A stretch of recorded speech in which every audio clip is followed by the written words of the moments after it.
When my son introduced me to his partner as the biological who left when I was 7, I didn't say a word. I just smiled and felt every piece of my soul crack from the inside out. By the time I walked back to my motel that night, I knew I had two choices: disappear again or earn my way back into his life, no matter how long it would take. What came next tested every part of me. I uncovered truths that shattered the narrative I had clung to for years. I thought I had been kept away by a cruel divorce, but I learned he had written letters I never received, cried on birthdays I missed, and called another man Dad because I had disappeared. My own son called me a stranger, while I had been secretly funding his education, watching from afar like a ghost too ashamed to knock. He wasn't just angry. He was broken in places I couldn't see, and I couldn't fix it with money or apologies or stories from the past. I had to face every silent moment I left him alone, every milestone I missed, and decide, do I fight for a place in his heart, or accept that some bridges, once burned, never rebuild? Before we dive into this story of regret, revelations, and quiet redemption, subscribe and stay with me, because what happened next will remind you. Blood may connect us, but it takes more than biology to be called Dad. My name is Richard, and I'm 58 years old. For the past 2 decades, I've lived alone in a small house on the edge of Missoula, Montana. The winters here are long, the nights even longer. When I retired from my job as a structural engineer 3 years ago, I thought I'd finally have peace. But silence has a way of echoing things you've tried to bury. I wasn't always alone. I once had a family, a wife named Laura, and a son, Michael. We lived in Oregon back then. I worked long hours, traveled often, and Laura handled most of the parenting. She used to call me the provider, and at the time, I took pride in that title. I thought bringing home a paycheck and building a future was enough. I didn't realize that while I was building skyscrapers, I was letting my own home collapse. The divorce came swiftly. One morning, she said she wanted space, and by the end of the week, I was packing boxes. Michael was just 7. He clung to my leg and asked if I would still come to his birthday party. I told him yes. I lied. A custody battle followed, one that left me with visitation rights on paper but no real access. Then Laura moved out of state, breaking every rule, changing numbers, and vanishing like smoke. I tried to track them down. I called lawyers, hired someone to help me find them, but money dried up and leads went cold. Eventually, I stopped chasing shadows. I remarried for a time, then divorced again. Life became a series of routines: work, bills, meals for one. I told myself Michael was better off not seeing me grow bitter, that he would understand one day. I imagined us reconnecting, older and wiser, over coffee. But the truth is, I was afraid of what he might say, or worse, what he wouldn't say at all. Then one night 3 months ago, I did something I hadn't done in years. I typed his name into Facebook. It took me hours to be sure it was him. His hair was longer, his face more angular, but the eyes, those were still mine. He had a partner named Alex, and their photos told a story I hadn't been part of.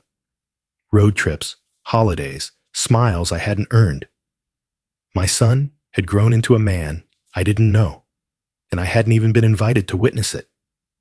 I stared at that screen until sunrise. Then I packed a bag, filled the tank, and drove south. 12 hours on the road gave me plenty of time to think, and none of it made me feel better.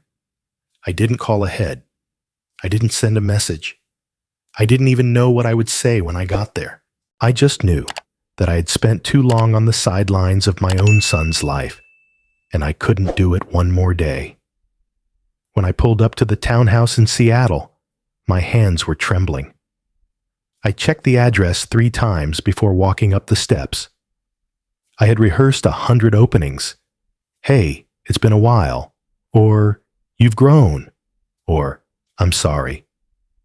But when the door swung open and he stood there in front of me, every word vanished from my mind. He was taller than I expected, broader in the shoulders. He wore a black t-shirt and held a coffee mug like it was armor. Behind him stood Alex, watching carefully. But it was Michael who spoke first. "Oh," he said flatly, "you're the biological who left when I was 7. And just like that, the air left my lungs. There was no hug, no hesitation, just a title stripped of meaning and laced with contempt. I opened my mouth, but he turned and walked away before I could speak. Alex stayed by the door and gave me a look I couldn't read. "Richard, right?" he asked. I nodded, barely. "I'll see if he wants to talk." He shut the door, gently but firmly, leaving me on the porch, alone with memories that no longer mattered. The door reopened about 3 minutes later, though it felt like an hour, and Alex stepped out. He wore a neutral expression, but his shoulders were tense, and his voice carried the careful cadence of someone caught in the middle of a storm. "Michael's processing," he said, glancing back inside. "He said you can come in, briefly." I nodded and followed him in. The townhouse was warm, modern, and tidy. There were framed photos on the wall. Smiling faces, shared holidays, a dog I'd never met. There wasn't a trace of me in any of it, and maybe that was the point. Michael stood at the edge of the living room, arms crossed, eyes narrowed. He didn't offer a seat. Didn't say a word. "Hi," I said quietly, my voice unsure. "You look grown." He gave a hollow chuckle. Well, I had a few decades to work on that. I tried a smile. It didn't land. The silence swelled like a balloon waiting to burst. "Listen," I began. "I didn't know if I should come, but You left," he interrupted, flat and final. "There's not a lot more to say, is there?" I stepped forward slightly, trying not to flinch. "I didn't choose to disappear. Your mother moved without warning. I had no way to find you." Michael raised an eyebrow. "You're telling me that in the age of Google and Facebook, it took you 30 years to look me up?" I had no good answer for that. Because he was right. I could have tried harder. I could have tried sooner. But I hadn't. I'd buried the shame too deep. Alex stepped in then, offering a seat on the couch. I sat. Michael didn't. "I just wanted to see you," I said. "Even if it's only once. I needed to know you were okay." Michael leaned against the wall, arms still folded. "You mean you needed to feel better about yourself? Closure, right? That's what this is?" "No," I said quickly. "Not closure. Just connection. Or maybe a beginning. If you're willing." He scoffed. "You think we can start from zero and just build something?" "I don't know," I admitted, but I had to try. Alex walked to the kitchen and returned with a glass of water, placing it in front of me. A small gesture, but one that felt like the only bridge in a room of cold cement. Michael finally sat, but in the chair opposite me, a clear physical divide. "For most of my life," he said slowly, "I've told myself you died. That was easier than believing you chose to stay gone." "I didn't choose," I said again, firmer this time. "I fought the custody battle. I spent years looking. But the system failed me. I failed me." Michael shook his head. "You don't get to rewrite it now. I was the kid waiting at the window every birthday until I turned 11 and realized no one was coming. I was the boy who asked why he didn't have a dad like the others. And you, whoever you were, weren't there. His voice cracked on the last sentence, and he looked away. I felt the weight of every year between us crashing down like a building I hadn't reinforced. This was more than anger. It was grief in disguise, hardened by time and silence. "I'm not here to erase that," I whispered. "I'm here to own it. I was gone, and that cost you things I can't give back." Silence fell again. Alex sat beside Michael, placing a calming hand on his knee. Michael exhaled slowly. "We've built a good life, me and Alex. We don't need anything added to it." I nodded, swallowing the lump in my throat. "That's fair. I don't want to intrude. I just wanted to say I'm sorry, and I'm proud of you, even if I had no part in it." He stared at me, expression unreadable. Then he stood. "I think that's enough for today." I stood too, unsure what to do with my hands, my face, my hope. "Right," I said. "Thank you for letting me in at all." He walked me to the door, still silent.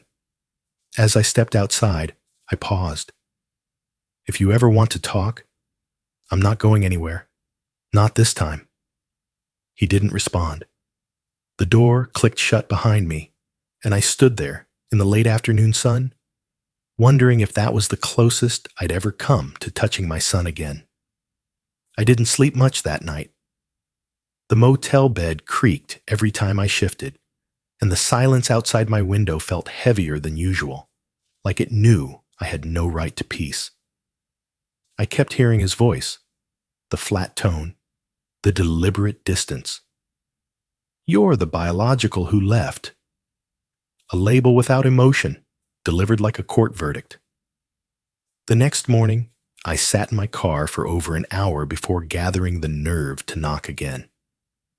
I wasn't sure if I was pushing too far, but a part of me needed to believe that showing up, again, might chip away at whatever wall he had spent years building. Alex answered this time, more relaxed than the day before. He stepped outside, closing the door behind him.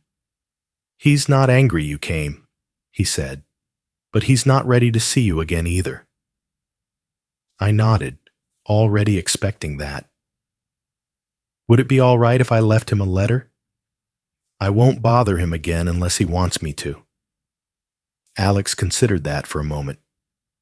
"You can leave it, but don't expect a reply." "I don't," I said. "I just want him to know more than what he remembers." I handed over a small envelope. Nothing fancy. Just a few pages I'd scribbled in the motel last night, somewhere between guilt and fear. Alex took it, nodded once, and went back inside. Later that day, I found myself walking through a nearby park, trying to imagine what Michael's life had been like. I watched young families, fathers holding kids on their shoulders, pushing swings, kneeling to tie shoes, and realized just how much of fatherhood I had missed. Not just the events, but the thousands of small moments that made someone a dad, and there was no letter in the world that could fill those gaps. That evening, my phone buzzed. A message from an unknown number. "Come by tomorrow, 5 p.m. Don't expect much." No name, no warmth, but I recognized the clipped tone. It was Michael. The next day, I arrived early and stood across the street for 10 minutes before walking up. When he opened the door, he didn't say anything, just stepped aside and let me in. I followed him into the living room, where he dropped onto the couch like he was bracing for something unpleasant. "Did you read it?" I asked quietly. He nodded. "I read it." Silence again. I stayed standing. Michael looked up at me, eyes sharp. "You say you tried, that Mom moved, cut contact, made it impossible. Fine, maybe that's true. But where were you when I was 14 and got beat up for wearing nail polish? I froze. Where were you when I came out? And Mom told me it was just a phase. When I sat on the kitchen floor crying and nobody hugged me? I couldn't answer. My mouth moved, but no sound came out. Where were you when I graduated? When I had to teach myself how to shave? When I needed someone to teach me how to be a man? Because all I had was a mother who cried in the bathroom and a stepfather who didn't give a damn? His voice cracked again, but this time it was edged with fury, not sadness, and it was earned. I didn't just need a check in the mail. I needed a father, a presence, a voice.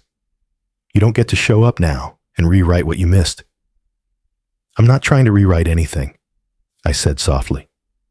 I know I failed you, but I never stopped thinking about you.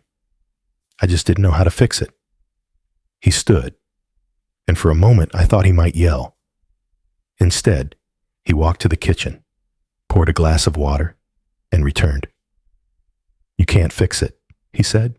You can't unlose 30 years. I know, I said, but I'd like to try not losing the next 10. He looked at me like I'd just spoken in another language. I don't need you, he said, measured and clear. I've built a life without you. I have a partner, a home, a career. I'm whole without your presence. If this is about you making peace with yourself, fine. But don't expect me to rebuild something I never had. I nodded, because there was nothing else to do. He walked to the door and opened it.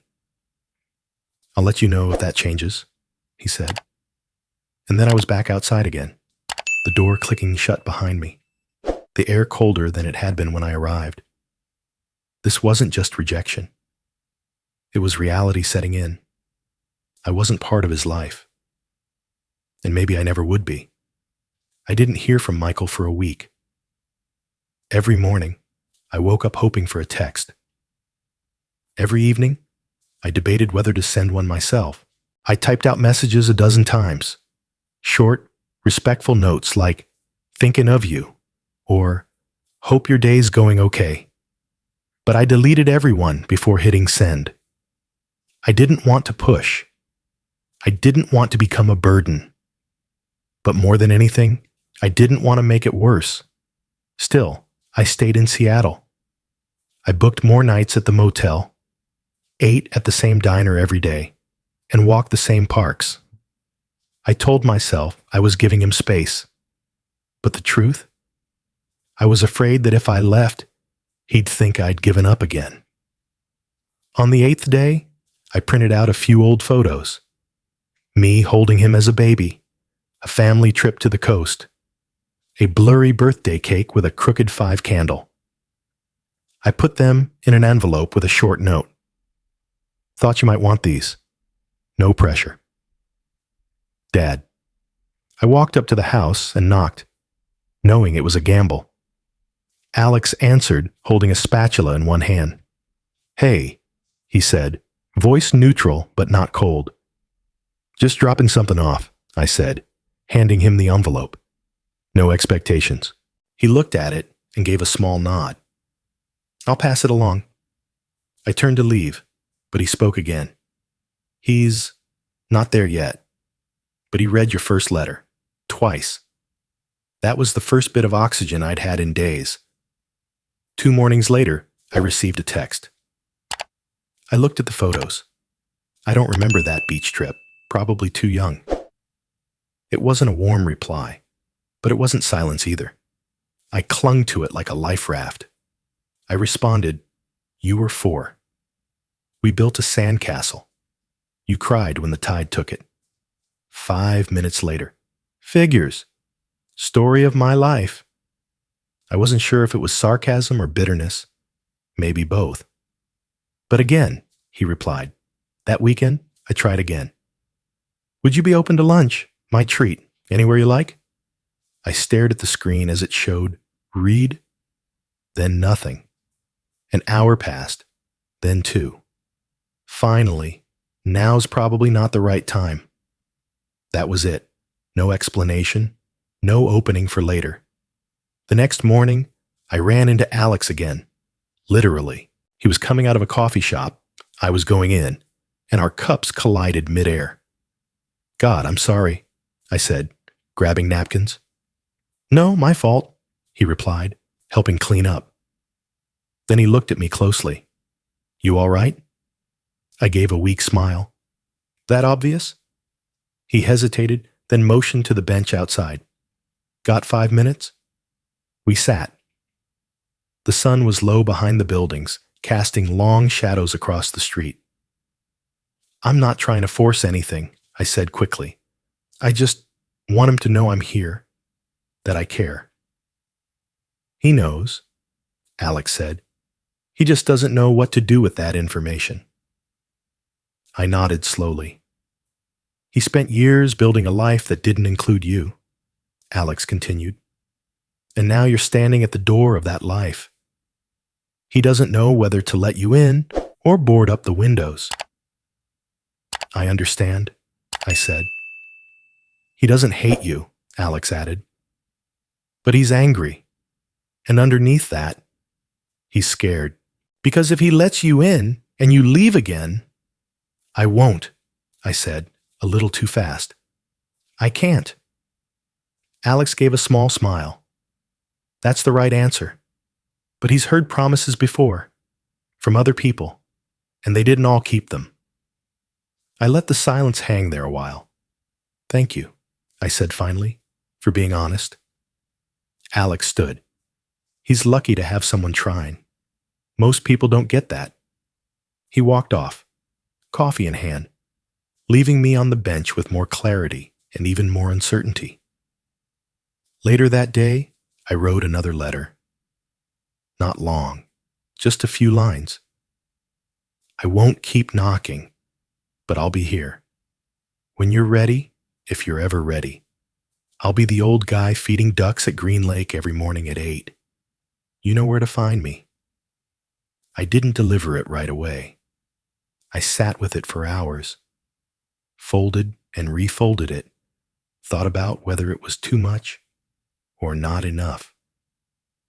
That night, I walked to the townhouse.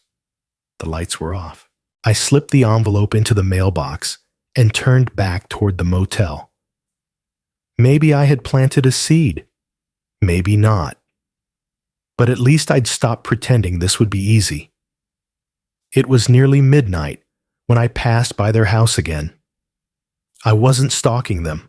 I told myself that anyway. I was just taking the long way back to the motel after dinner, trying to walk off the heaviness that had settled into my chest like wet cement. The porch light was on, casting a soft glow across the steps. That's when I saw him, Alex, sitting alone on the front stoop, a cigarette glowing faintly between his fingers. He looked up, startled at first, then relaxed when he saw it was me. Can't sleep either? He asked. I shrugged. Something like that. He motioned toward the step beside him. Want one? He asked, holding up the pack. I waved it off. Quit 20 years ago. Well, tried to. He chuckled and took a long drag. Old habits. I only smoke when I'm overwhelmed, which, lately, is more often than I'd like. I sat beside him, unsure how to start a conversation that didn't feel like trespassing. The night was quiet, just the faint hum of a street lamp and the occasional rustle of wind in the trees. You didn't grow up with your dad, did you? He asked suddenly, not looking at me. I did, I said. He was quiet, distant, military type. I never knew what he was thinking, just what he expected. Alex nodded slowly, tapping ash into a small ceramic pot beside him. Michael isn't used to men who stay, he said. He grew up thinking they were temporary, his stepdad, his uncles, even some friends' fathers. They came and went, mostly went. I swallowed. That's partly my fault. He was 8 when he asked me if he was broken, Alex continued. He thought maybe he wasn't lovable in the way that made men stick around. My heart clenched. Jesus. I didn't know what to say. Alex said, so I told him he was magnetic, that anyone lucky enough to be near him would feel pulled to stay.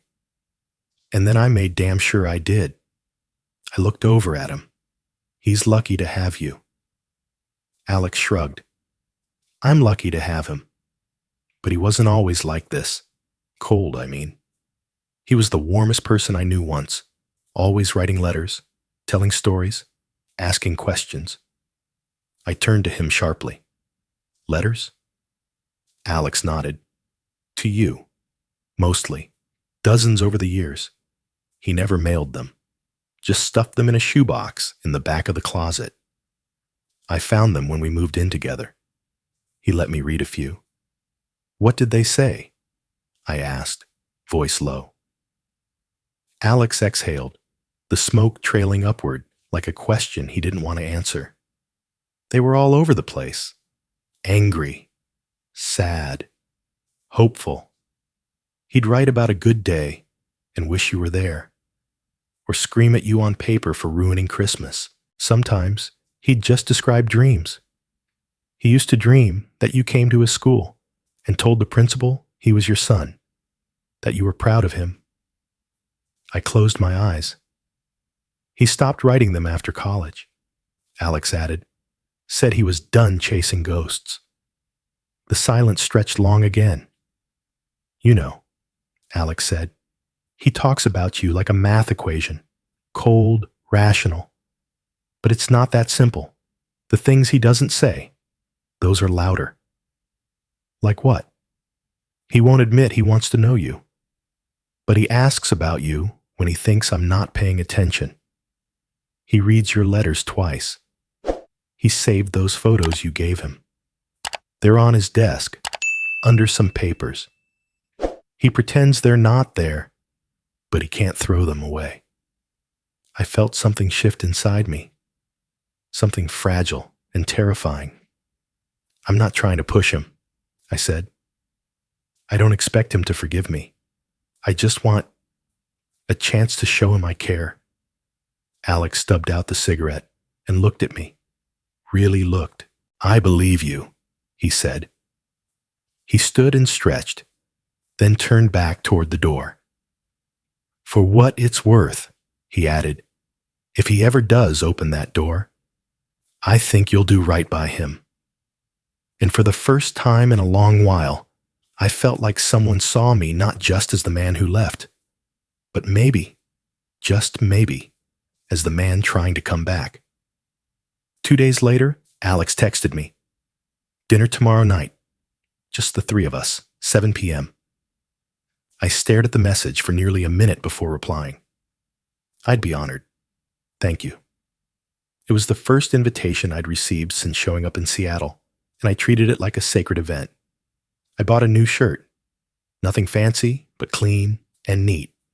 And even got a haircut, just to look a little less like the man who'd been sleeping in motels and walking city parks in yesterday's clothes. By 6:45, I was standing outside their door, heart thudding like I was back in high school and about to meet a girl's parents. But this time, it was my son I was hoping to impress. Alex opened the door with a soft smile. You're early. That's very you. I chuckled nervously. Force of habit. My old crew hated when I showed up late. He stepped aside and let me in. The house smelled like garlic and rosemary. Something was roasting. The table was already set. 3 plates, cloth napkins, real candles. Alex had gone all in. Michael was in the kitchen, plating something onto a serving dish. He didn't look up when I entered. Smells amazing, I said cautiously. Thanks, he replied flatly. We sat. Alex at the head of the table, Michael across from me. I tried to hide how stiffly I was sitting, how hard I was working to breathe evenly. Alex did most of the talking at first. Work, weekend plans, a mutual friend's wedding coming up. Michael chimed in here and there, but only to Alex.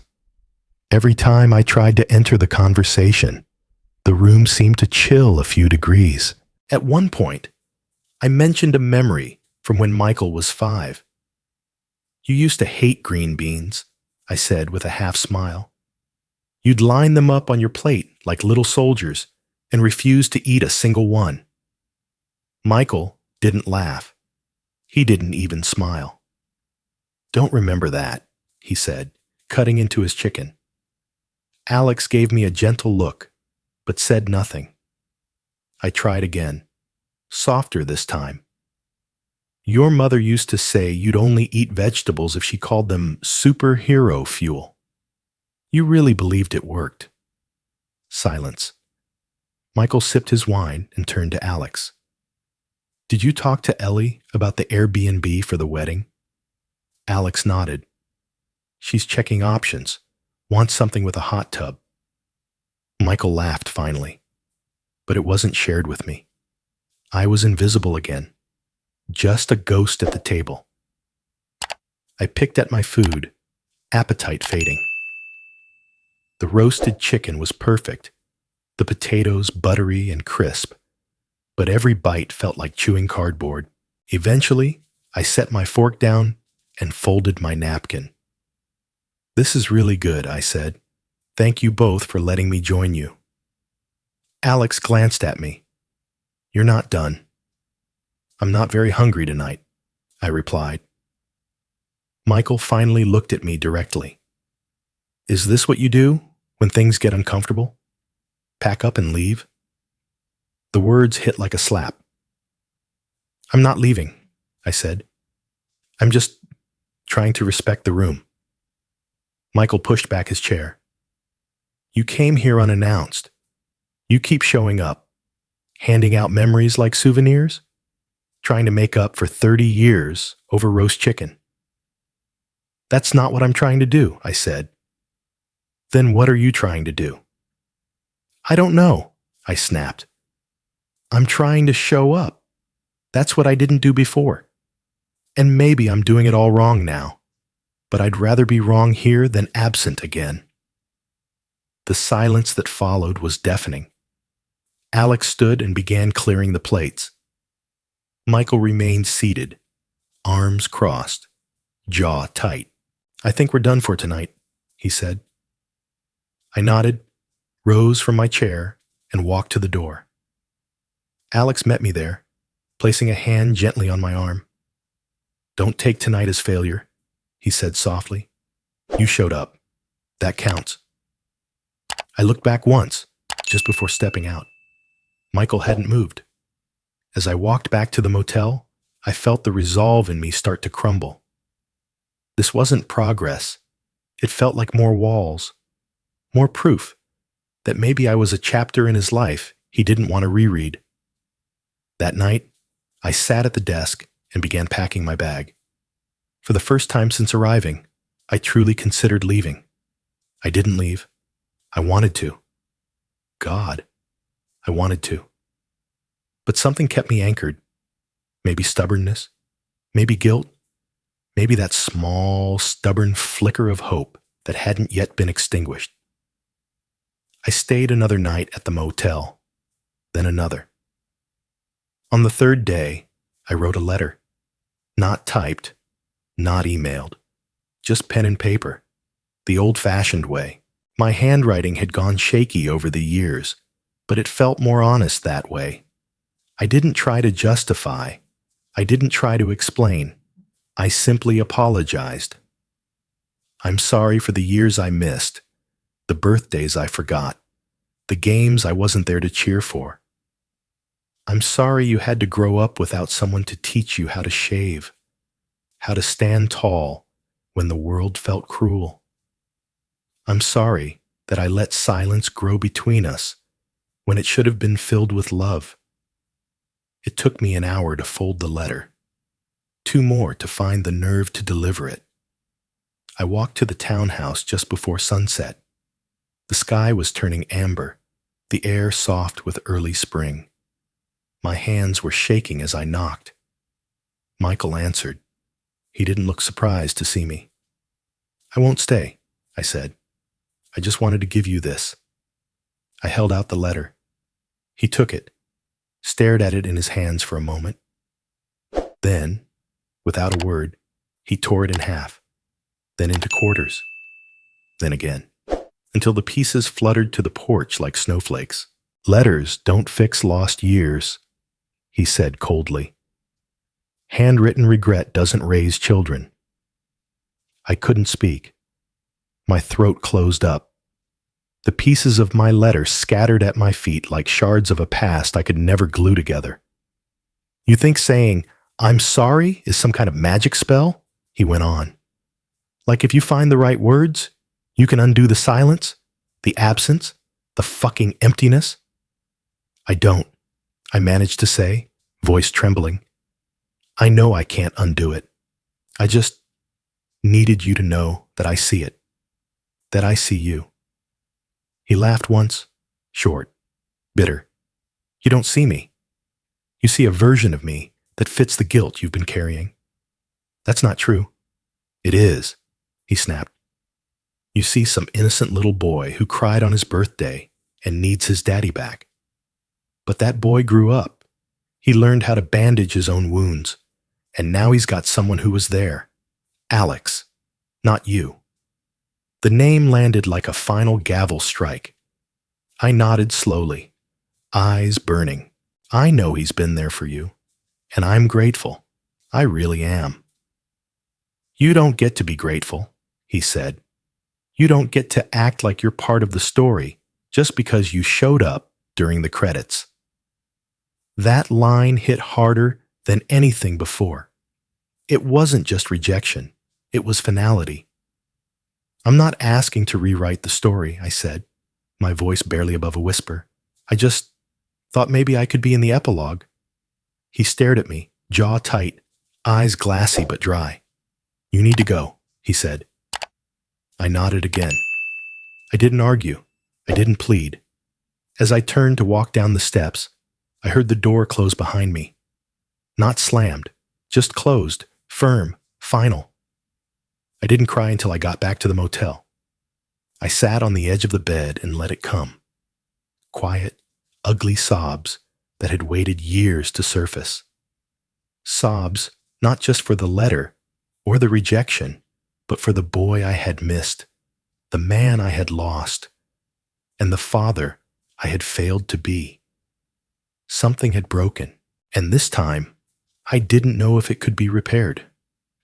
The night after I handed him the letter and watched him tear it to shreds, I didn't leave the motel. I didn't walk the streets or linger near the park. I sat in the dark, staring at the ceiling, the echo of his words pulsing through my chest. You don't get to act like you're part of the story just because you showed up during the credits. I didn't expect to hear from either of them again. But the next evening, just past 9, there was a knock at my door. It was Alex. He didn't look angry, but he didn't look calm either. His eyes were sharp, burning with something. Frustration, maybe, or something deeper. I had to get out of the house, he said simply. You have a minute? I stepped aside. He walked in and stood near the window, arms crossed. He tore up your letter, Alex said. I know. I wasn't expecting a parade, I muttered. Alex turned to face me, his expression tight. That wasn't okay. You didn't deserve that. I didn't answer. I need to tell you something, he continued, because he won't. He reached into the inside pocket of his coat and pulled out a bundle, faded envelopes bound with an old rubber band. My breath caught.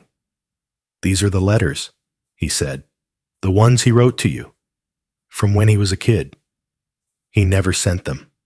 His mother never mailed them. I found them after we moved in together. He handed them to me. I sat down slowly, the bundle trembling in my hands. I looked at the top one.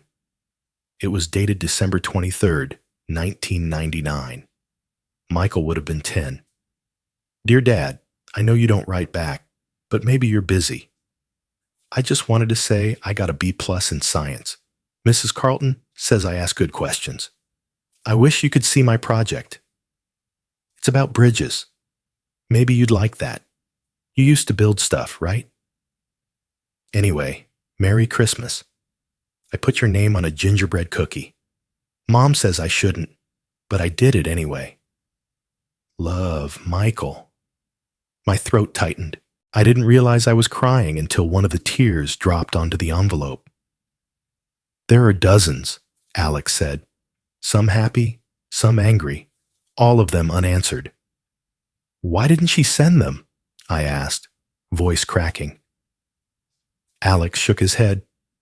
I don't know. Maybe she was protecting him, or maybe punishing you.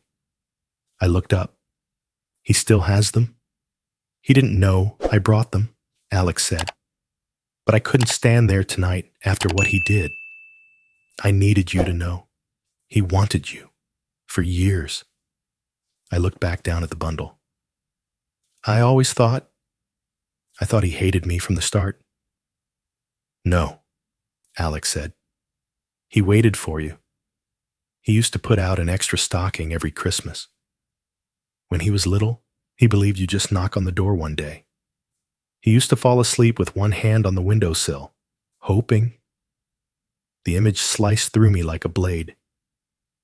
Do you know what it does to a kid? Alex continued. To hold on to hope that long and never get an answer?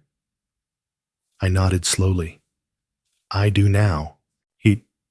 He sat down across from me. For a long time, neither of us spoke. Then Alex said, He doesn't hate you, Richard. He hates what happened. He hates the silence. But part of him still wants to break it. He just doesn't know how. I looked at him. Do you think there's still a chance? I think, Alex said, you've already made a crack in the wall. It's not much, but it's something. I stared at the letters again. Will he hate you for bringing these? I asked. Maybe, Alex said. But he won't be surprised. Deep down, he knows I've been rooting for you. That stopped me. You've been on my side? I've been on his side, Alex said. And believe it or not, those two things aren't opposites. He stood. I should get back. He'll notice I'm gone. He reached for the door, then turned back. One more thing, he said. You should read the one dated July 10th, 2003.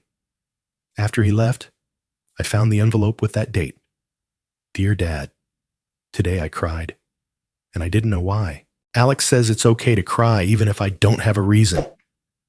I think I miss someone who doesn't miss me back. I'm tired of waiting, but I still leave the porch light on, just in case. I held the letter to my chest. He didn't hate me. He waited. And maybe, just maybe, he was still waiting. I sat up the rest of the night with the letter spread across the motel bed like scattered memories. Each one a small, painful window into the life I had missed, into the boy I had lost. Not by choice, but by force. By morning, my hands ached from holding paper too tightly, but my mind was sharper than it had been in years. The past was no longer a blur. It was vivid, brutal, and long, overdue to be told. That afternoon, I sent a message. Michael, there are things you've never been told. I'd like to tell you, not for forgiveness, just truth. There was no reply. But an hour later, Alex texted, Come at 6. He'll listen. When I arrived, Michael was seated on the back patio, arms crossed, expression unreadable. Alex stood behind him, hands on the railing. He didn't speak, just nodded for me to begin. I sat opposite Michael, holding nothing but the truth.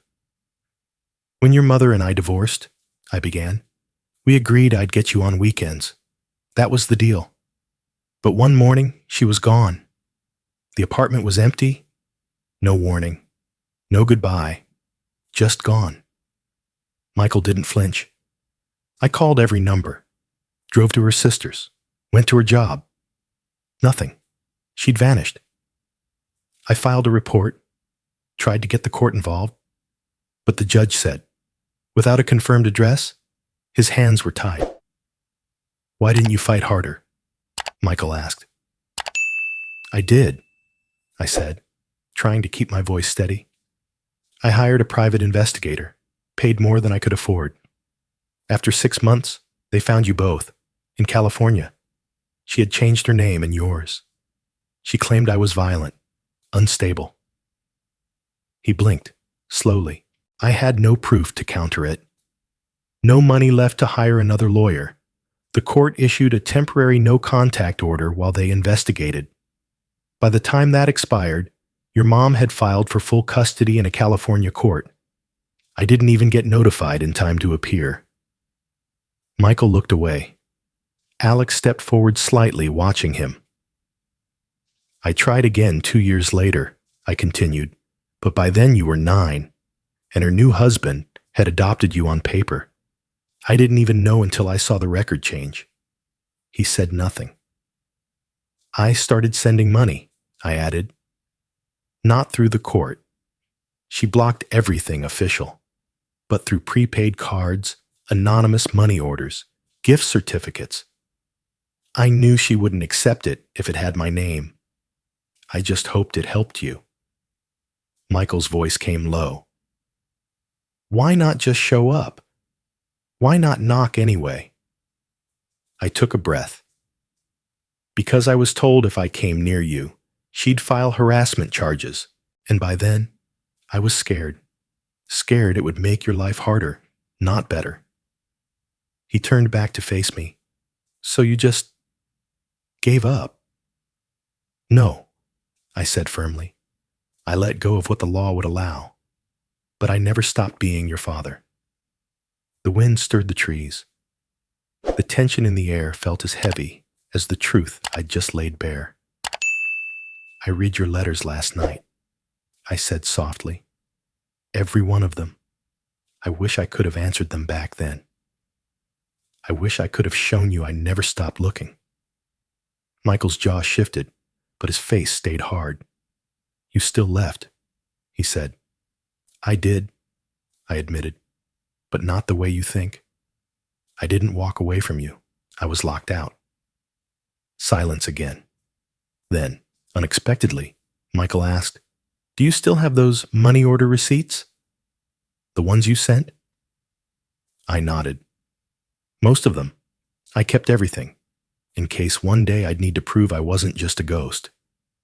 He looked down at the table, then back up at me. His eyes were glassy, but sharp. My mom told me you didn't want to be a father anymore, he said. She told me you moved on, that you never asked about me. My hands clenched the edges of the chair. That was never true, I whispered. Not for a single day. He stood suddenly and walked inside. I didn't follow. Alex stayed, watching the door. 5 minutes later, Michael returned. In his hands was a shoebox. He set it down between us and opened it. Inside were the torn pieces of the letter I had given him days ago, painstakingly taped back together. He didn't say anything, but he didn't need to. We didn't speak for a long time after the shoebox was open. Michael left it sitting between us on the patio table, a quiet acknowledgement that maybe, just maybe, the wall between us had started to shift.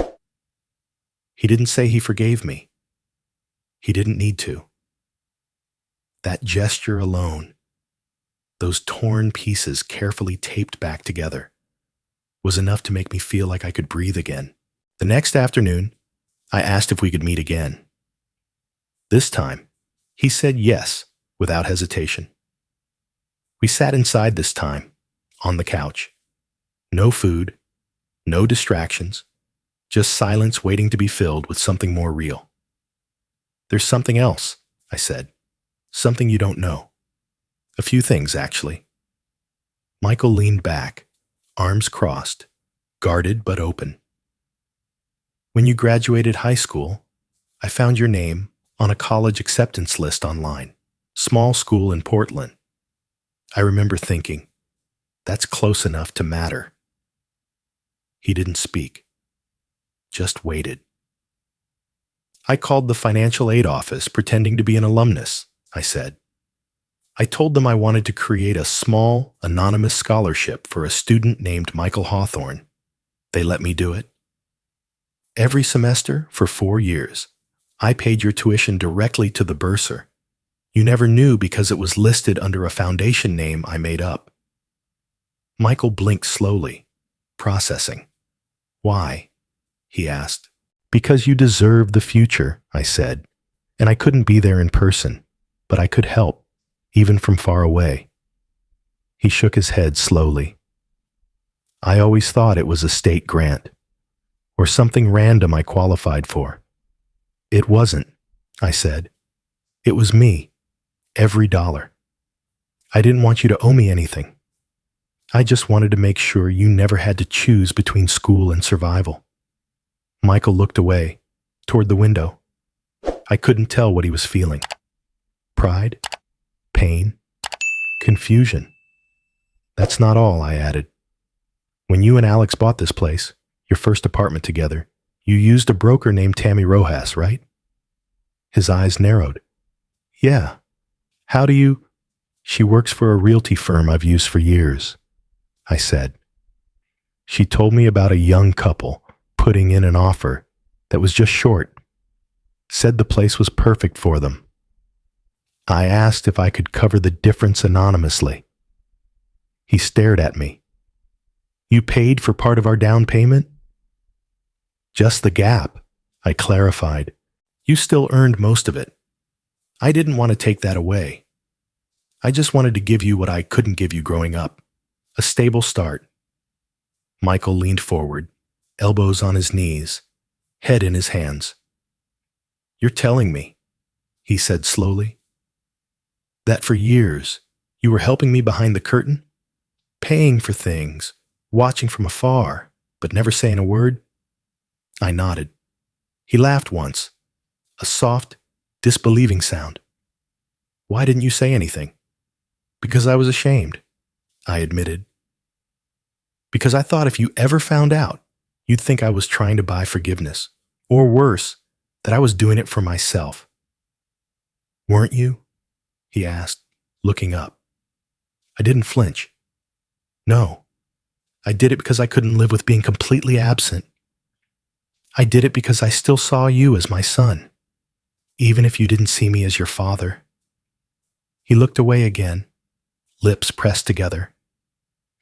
I read one of your letters last night, I said. The one where you said you missed someone who didn't miss you back. His eyes flashed to mine. I missed you, I said. Every day. He didn't respond for a while.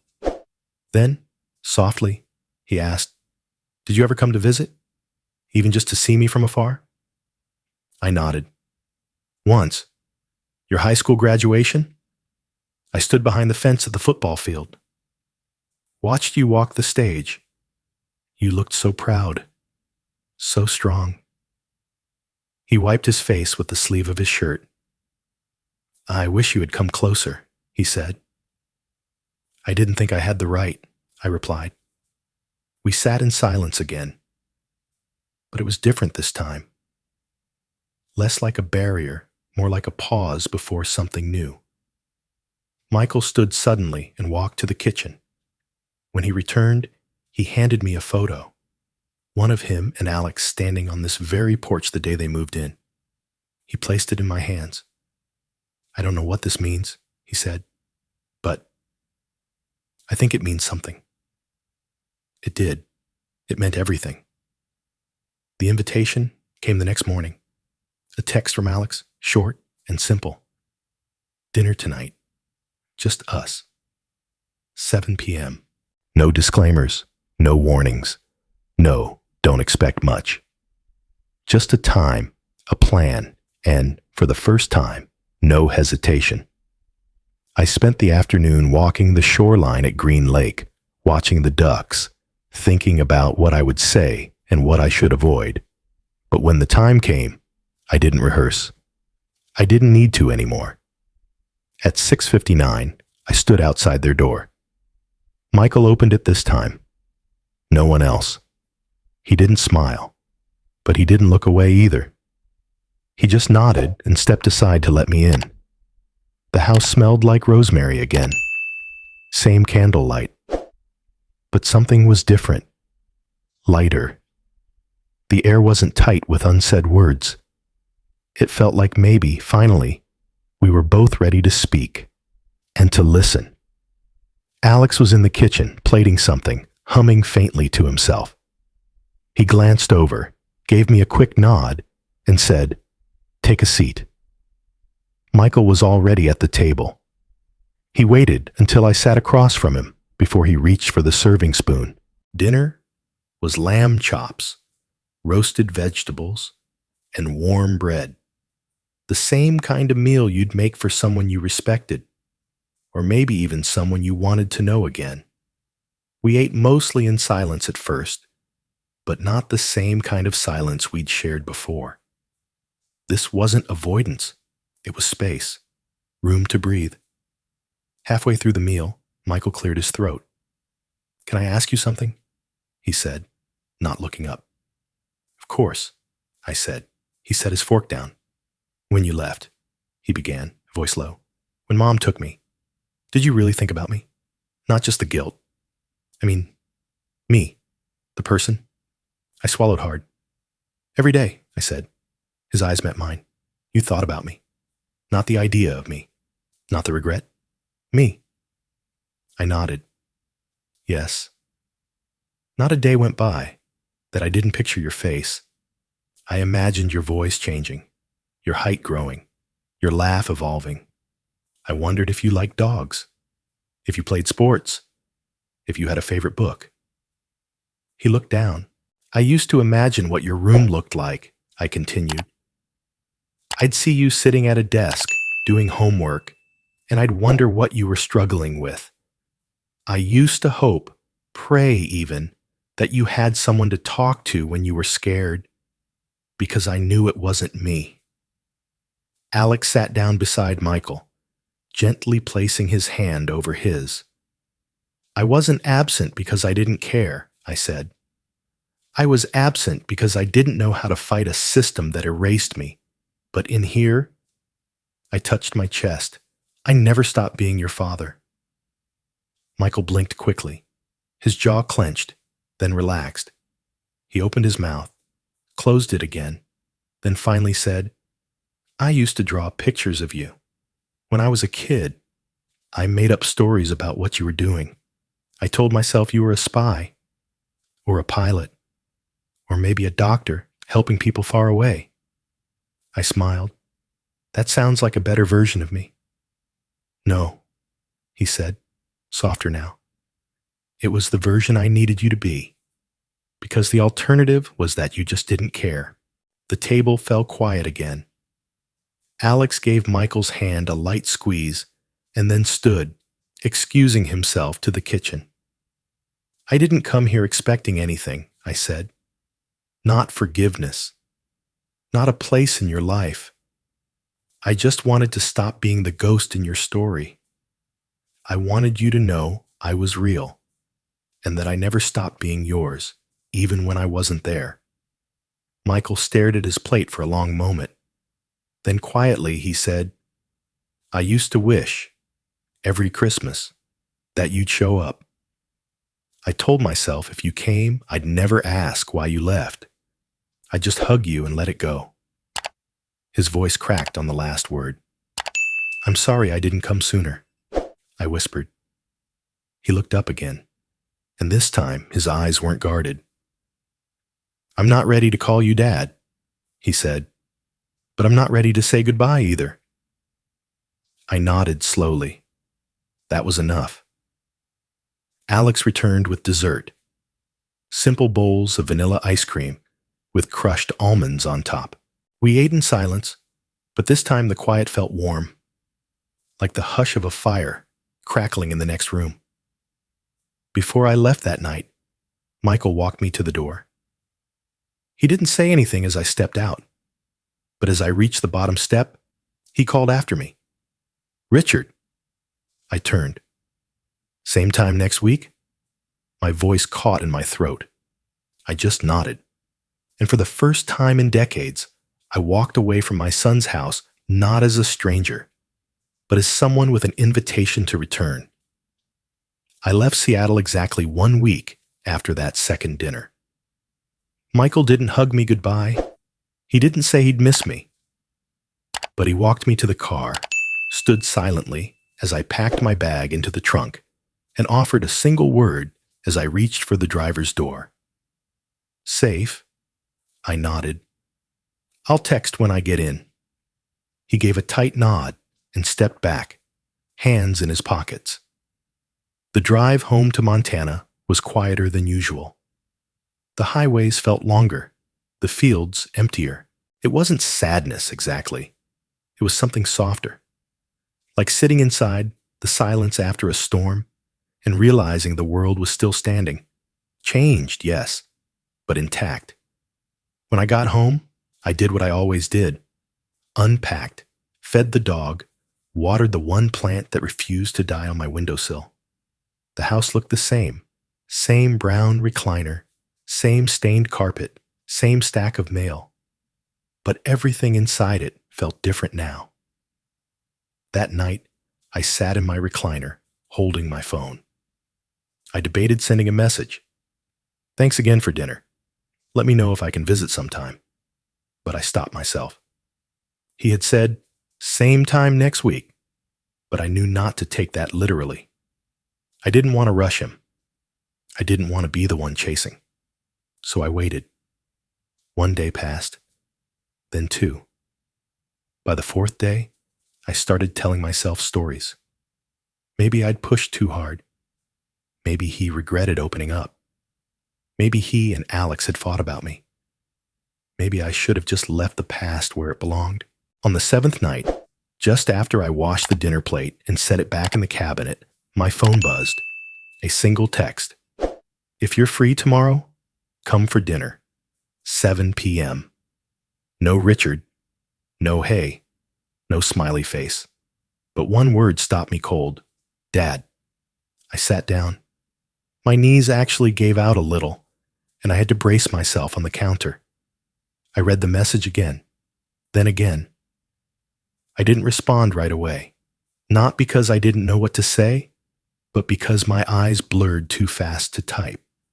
After a few minutes, I managed to reply. Wouldn't miss it for the world. I spent the rest of the night sitting in that same chair, phone still in hand, reading and rereading that message until the screen dimmed from inactivity. It wasn't just an invitation. It wasn't even just forgiveness. It was something else, something deeper. A bridge not yet crossed, but fully built. He had said it. He had called me Dad, and no part of it felt like a test or an obligation. It felt like choice. That night, I didn't dream. I just slept, deep, still, and peaceful, for the first time in years. The next morning, I packed light. Just a weekend bag. No need for the usual nervous overplanning. I stopped by a bakery on the way out of town and picked up a loaf of rosemary bread. The same scent that had filled their kitchen that night. Maybe it would make him smile. The drive to Seattle felt shorter this time. My hands didn't shake when I knocked. My heart didn't race. Michael opened the door. He was barefoot, wearing a faded t-shirt and jeans, holding a dish towel in one hand. "Hey," he said. "Hey." He stepped aside. I walked in. Alex was already in the kitchen. He waved. "Lamb again. Thought we'd recreate the magic." I chuckled. "As long as there's ice cream after." Michael took the bread from my hand, gave it a sniff, then placed it on the counter. "You remembered," he said. "I remember more than you think," I replied. We ate without ceremony. The food wasn't the point. The conversation came easily. Nothing deep, nothing heavy. Just talk. Real. Ordinary. Good. After dinner, we moved to the living room. Michael sat across from me, then leaned forward. "You don't have to stay in a motel this time," he said. "We've got a guest room. It's nothing fancy, but it's yours." I swallowed hard. "You sure?" "Yeah," he said. "Feels overdue." I nodded. "Thank you." We sat in silence for a while, watching Alex flip channels. The noise of the TV barely registered. My mind was still caught on that word. Yours. Later, as I lay in their guest room, my room, I stared at the ceiling, unable to sleep. Not from nerves, not from discomfort, from something else. Gratitude, relief, the kind of quiet joy that didn't need celebration, only acknowledgement.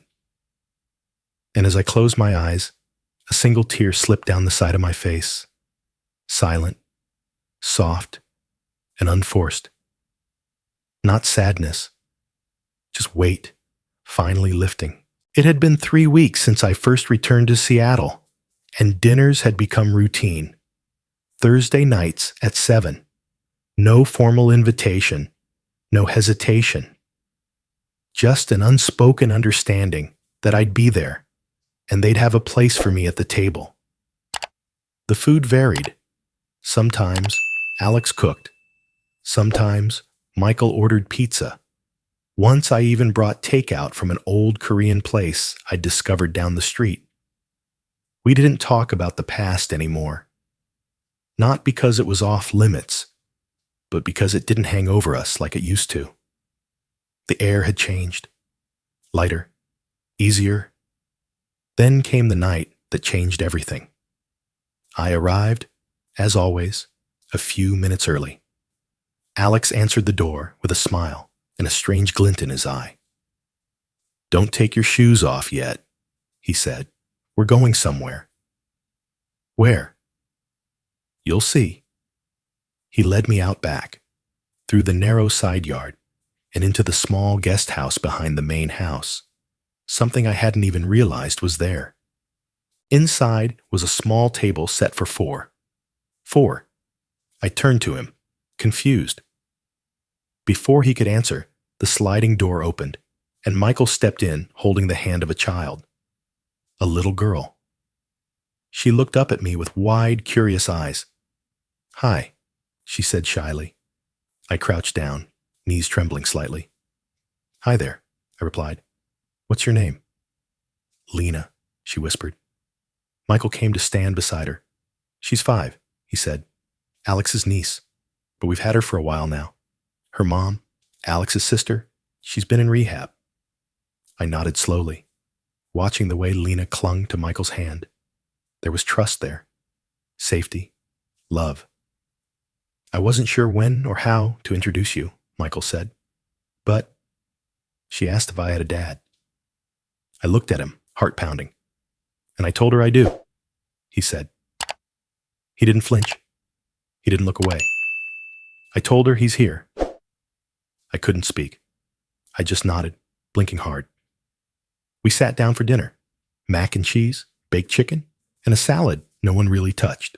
Lena chattered through most of the meal, asking if I liked cartoons, if I'd ever been on a plane, if I could whistle. I whistled for her, and she clapped like I'd performed magic. After dinner, as Alex took Lena inside for bedtime, Michael and I remained at the table. The patio lights cast a soft golden halo across the tablecloth, and the quiet wrapped around us like a warm blanket. Michael leaned back in his chair, arms crossed, relaxed. "She likes you," he said. "I like her too," I replied. "She's bright." "She is. And stubborn. Runs in the family," I said with a smile. He laughed softly. Then he went quiet, just for a moment. "You know," he said, "for a long time, I told myself I didn't need a father. I told myself I got by just fine." I didn't interrupt. I let him speak. But now, I think I just needed the kind of father who tries, who shows up, and stays. He looked at me then, really looked. "You stayed," he said. I nodded. unable to trust my voice. He stood and reached for the empty glasses, stacking them slowly.